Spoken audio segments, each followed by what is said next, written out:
Hello student, इस class में हम प्रॉफिट एंड लॉस के कुछ इम्पोर्टेंट क्वेश्चंस जो एग्ज़ाम में बार बार रिपीट होते हैं उनको शॉर्ट ट्रिक से हल करना सीखेंगे। शुरू करते हैं। क्वेश्चन नंबर 1 है, कोई व्यक्ति 1 रुपये में 2 की दर से पेन खरीद कर 3 रुपये में 5 की दर से पेन बेचता है तो उसे कितने % लाभ या हानि होगा, ये हमको कैलकुलेट करना है। तो इसके लिए एक आसान ट्रिक मैंने निकाली है। इस ट्रिक से इस तरीके के क्वेश्चन आप विदिन सेकेंड में हल कर सकते हैं। शुरू करते हैं।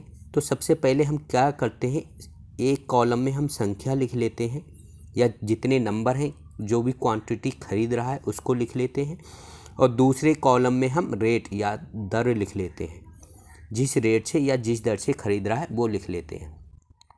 अब क्या करेंगे, संख्या के नीचे पहले आपको याद रखना है जो वो खरीद रहा है वो वाली संख्या हमको लिखनी है। सबसे पहले खरीदने वाली संख्या लिखनी है, यानी कि जो बॉय नंबर है उसको पहले लिखना है। तो 2 खरीद रहा है, किस रेट से खरीद रहा है, 1 रुपये के रेट से।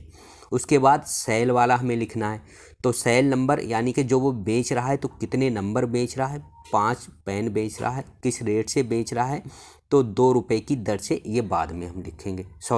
3 रुपये की दर से, किस रेट से बेच रहा है, 3 रुपये के रेट से, तो 3 बाद में लिख लिया।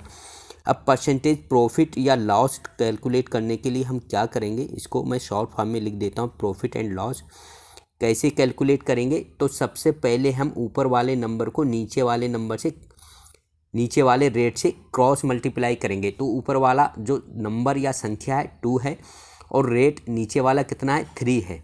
तो इस सेम तरीके से हमें क्रॉस मल्टीप्लाई करना है, कुछ भी सीक्वेंस चेंज नहीं करनी है। अगर थोड़ी भी सीक्वेंस चेंज होगी तो आपका आंसर गलत हो जाएगा। तो 2 को 3 से क्रॉस मल्टीप्लाई करेंगे तो 2 × 3, उसके बाद बीच में माइनस, फिर 5 को 1 से क्रॉस मल्टीप्लाई करेंगे तो 5 × 1 अपॉन, नीचे जो सेकेंड स्टेप में हमने मल्टीप्लाई किया है वही रहेगा। तो लास्ट में हमने कौन सा क्रॉस मल्टीप्लाई किया है, 5 × 1, तो नीचे लास्ट वाला स्टेप रहेगा 5 × 1 × 100%। परसेंटेज में आंसर निकालना है तो % आएगा, तो 100 से मल्टीप्लाई करेंगे। तो अगर ये आपका आंसर पॉजिटिव आता है तो उसको प्रॉफिट या लाभ होगा, और आंसर आपका नेगेटिव आता है तो इसको लॉस या हानि होगी। तो देख लेते हैं हमारा प्लस में आता है या माइनस में आता है। तो 2 × 3 कितना हुआ, 6 -5 अपॉन 5 और इंटू 100।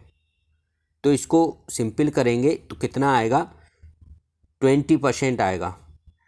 कितना आएगा, 20%। हमारा आंसर कितना आया है, 20%, और ये प्लस में आंसर है तो इसलिए इसको प्रॉफिट होगा 20% का। ठीक है, तो इस तरीके से क्वेश्चन सॉल्व कर लेते हैं।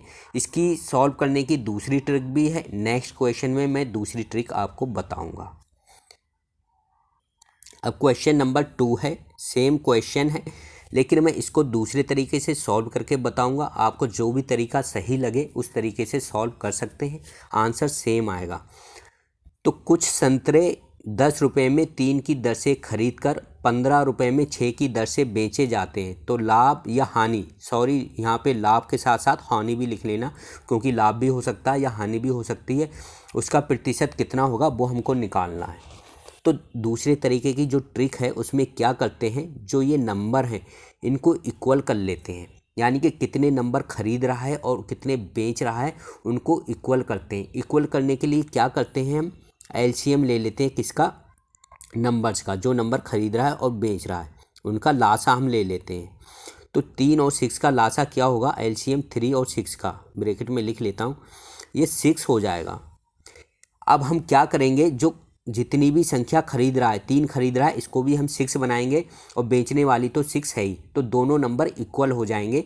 तो हमारे 6 संख्या है यानी कि 6 संतरे हैं उनका कास्ट प्राइस भी आ जाएगा और 6 संतरों का सेल प्राइस भी आ जाएगा। जब कास्ट प्राइस और सेल प्राइस दोनों निकल जाएंगे तब हमको परसेंटेज प्रॉफिट या लॉस इजीली निकल आएगा। तो अब हमें कास्ट प्राइस किसका निकालना है, तो कास्ट प्राइस 3 का दिया है, कास्ट प्राइस 3 का कितना है, 10 रुपये है। कितना है, 10 रुपये है, लेकिन हमें निकालना कितने का, 6 का निकालना है। तो 6 का कितना हो जाएगा, 3 को 6 बनाने के लिए क्या करेंगे, 2 से मल्टीप्लाई करेंगे, तो इधर भी 2 से मल्टीप्लाई करेंगे तो ये 20 रुपीज़ हो जाएगा। अब कास्ट प्राइस 6 का कितना हो गया, 20 रुपीज़, और सेल प्राइस 6 का कितना दिया है, 15 रुपीज़ दिया है। क्योंकि संख्या सेम होनी चाहिए, जितनी खरीद रहा है उतनी ही बेचना चाहिए, तभी हम कॉस्ट प्राइस तभी हम फार्मूला लगा सकते हैं, percentage profit and loss equal to sell price minus cost price upon cost price into 100। तो जो विक्रय मूल्य है, सेल प्राइस को विक्रय मूल्य कहते हैं। विक्रय मूल्य किसका, 6 का कितना है, ये दिया है 15 रुपीज़।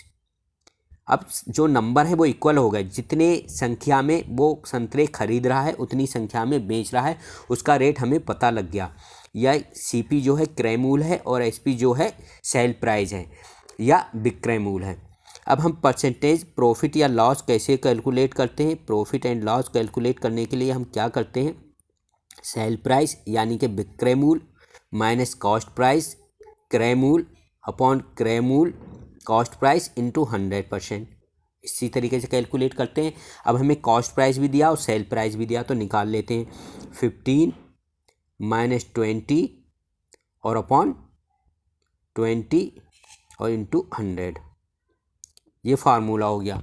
अब 15 में से 20 माइनस करेंगे तो ये निगेटिव आंसर आएगा। जब निगेटिव आंसर आने का मतलब हुआ इसको हानि होगी। अब इसको सिंपल करेंगे तो कितना आ जाएगा, सिंपल करने के बाद ये -25 आएगा।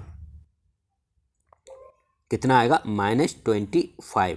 तो माइनस का मतलब क्या हुआ, माइनस का मतलब इसको लॉस हुआ या हानि हुई। कितने परसेंट हानि हुई, 25% हानि हुई।